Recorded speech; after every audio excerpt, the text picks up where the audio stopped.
Hola, soy José Manuel Zaragoza, consultor y formador BIM, responsable de la certificación de la norma ISO 19650 por AENOR dentro de BIM Learning y autor junto a mi socio Miguel Morea del Manual de Implantación BIM, una guía práctica para la creación de protocolos BIM con la ISO 19650 en Revit. Con este primer vídeo de presentación iniciamos una serie que tendrá como objetivos formar sobre los principios y terminologías y aplicación práctica de dicha norma en los flujos de trabajo dentro de empresas y proyectos. En esta serie de vídeos descenderemos hasta la aplicación de procedimientos ISO 19650 con las herramientas con las que trabajamos y formamos en BIM Learning, en concreto en Revit, Navisworks, Excel y, por supuesto, con nuestra solución de implantación BIM Nomenclator, con nuestro software Nomenclator. Aunque ya adelantamos que los principios más importantes de la norma, de la ISO 19650, se aplican en general a cualquier software que cree información. En definitiva, en esta serie de vídeos se pretende acercar la norma a todo aquel que esté interesado en el mundo BIM, ya que entendemos que los principios y filosofías de la ISO 19650 son fundamentales para los procesos BIM productivos, de tal manera que trabajar según metodologías BIM no se convierta en un obstáculo, sino todo lo contrario, sino en una ventaja para todos los participantes del proyecto y en un incremento de la calidad y la productividad dentro de las empresas. La inclusión de la norma ISO 19650 en proyectos BIM crea un marco común de trabajo para todos los participantes del proceso, muy claro y muy conciso en cuanto a objetivos a alcanzar, información a desarrollar, tareas a realizar y la responsabilidad sobre dichas tareas, además de unificar conceptos y terminologías. Un aspecto esencial del conjunto de las normas ISO es garantizar que las personas adecuadas tengan la información adecuada en el momento adecuado, aspecto que, según nuestra experiencia como consultores e implantadores BIM, no siempre se da en todos los flujos de trabajo que solemos ver. En esta serie de vídeos vamos a intentar solventar uno de los problemas de la norma, y es que es bastante genérica. No nos dice exactamente cómo renombrar archivos o proceder en cada paso de proyecto. Eso sería impensable. Por eso vamos a mostrar cómo desde BIM Learning adaptamos la norma a casos particulares en empresas y proyectos, en empresas a las que ayudamos en nuestras implantaciones BIM. Otra dificultad que vamos a intentar solventar en esta serie de vídeos es la terminología confusa que aplican sus documentos, que a veces hace difícil su lectura. En la serie de vídeos vamos a utilizar traducciones y sinónimos utilizando el lenguaje común que ya solemos utilizar cuando hablamos de proyectos, relaciones con clientes, etcétera, etcétera. Y sin más dilación, vamos a pasar a ver el primer vídeo de la serie, en el cual vamos a ver qué es esto de la norma ISO 19650, en qué ámbitos se aplica y dónde nos la vamos a poder encontrar cuando hagamos proyectos con metodología BIM. La ISO 19650 es una norma de ámbito internacional que crea un marco de trabajo y procedimientos de gestión para aquellos proyectos en los que se pretenda utilizar metodologías BIM. Y cuando hablamos de proyecto, no hablamos exclusivamente en la parte del proyecto de ejecución. Hablamos del proyecto de inversión o de creación de un activo, como puede ser un edificio o una infraestructura pública. La norma afecta a todas las fases de esa posible inversión, desde las etapas iniciales estratégicas de análisis de la inversión hasta el uso y mantenimiento del activo, del edificio. Y también afecta a todo aquel que participa en el proyecto, desde el cliente a la hora de recopilar información para su proyecto hasta los subcontratistas que participan de la obra, pasando por contratas y proyectistas.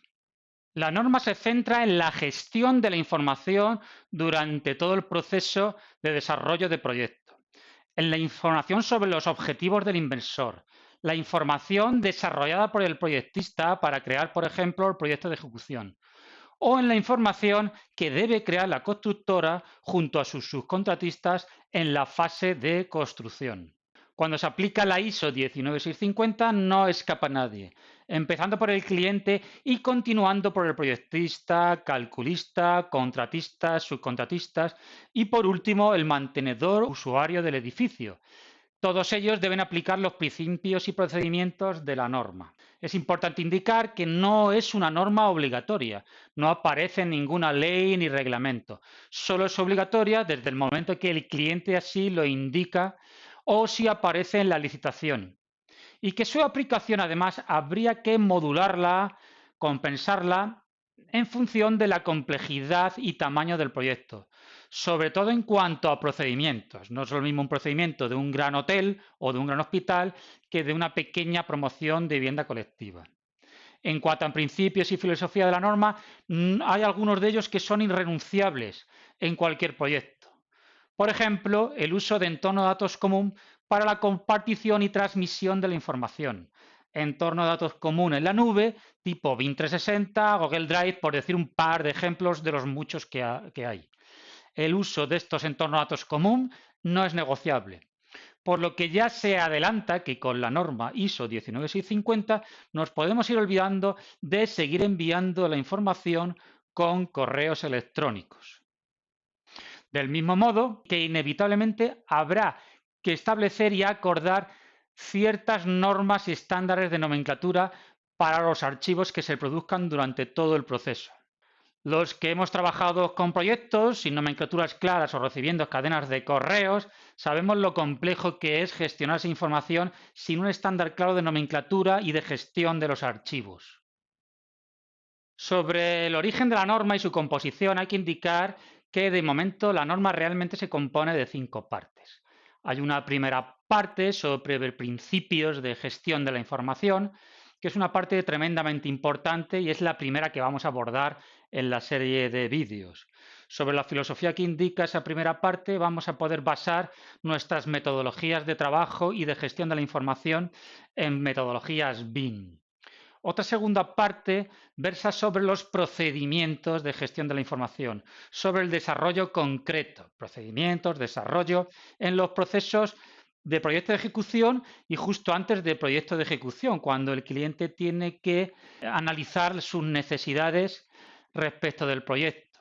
Y luego tenemos otras 3 partes, una parte 3 que define la gestión de la información durante la operación y mantenimiento del edificio, una parte 4 que entra a definir cuestiones técnicas respecto a los formatos de intercambio de la información y una última quinta parte que versa sobre la seguridad informática o los requisitos sobre seguridad respecto de la información que se genera en un proyecto.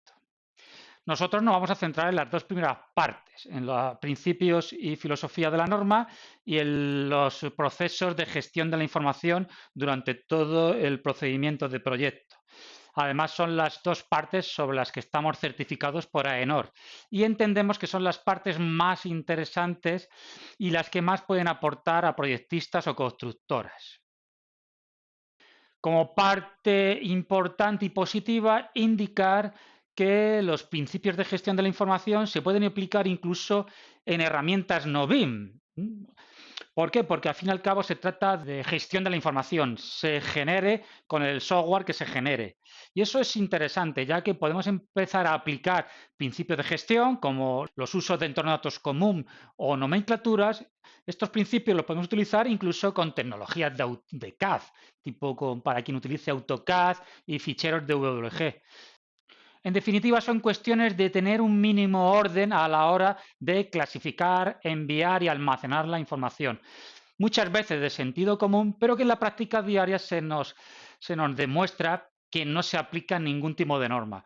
Por lo tanto, establecer estos criterios que marca la ISO 19650 siempre serán un punto positivo que dotará de productividad y optimizará los procedimientos de proyecto.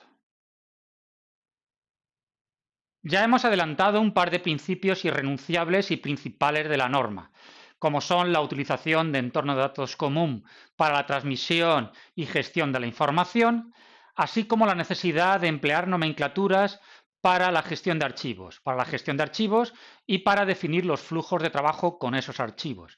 Pero me gustaría recalcar un par de últimos puntos antes de cerrar este vídeo de presentación de la serie ISO 19650. El primero de ellos es que la norma como principio, declara importantísimo que la propiedad defina el alcance del proyecto, las necesidades de información, y lo define tanto en la primera parte como en la segunda. Es fundamental que la propiedad sepa lo que va a requerir de los modelos y del proceso BIM.